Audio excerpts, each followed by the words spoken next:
David Cameron's had a rough ride this week. In his speech today, do you think he's fought back? Well, he certainly attempted to fight back. And the crucial thing was that he actually only very briefly mentioned the thing which he's had such a rocky time about over the last couple of weeks. And that rocky thing is the child benefits. Because he only actually mentioned it very slightly.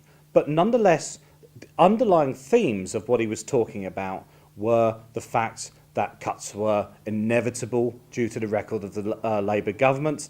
And he also mentioned themes about fairness and those who had the broadest shoulders should pay the most. However, the crucial issue, which people have been criticising him about, this issue that, you know, a couple earning 80,000, each one of them being just under the top bracket of tax, they get child benefit.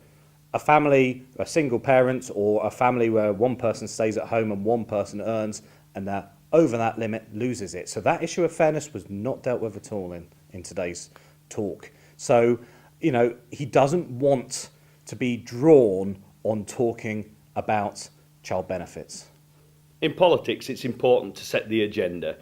Has David Cameron succeeded in doing this today?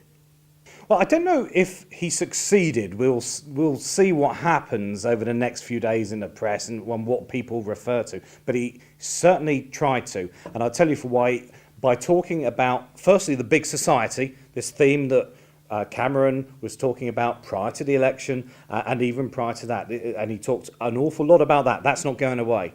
But secondly, he really made himself out to be a radical, that it's Conservatives were the new radicals, changing the nature of the relationship between the individual and the state. Then that links into the big society. And this was Cameron trying to fight back and seize the agenda and try and make the Conservative government seem like a positive force rather than just a cutting government.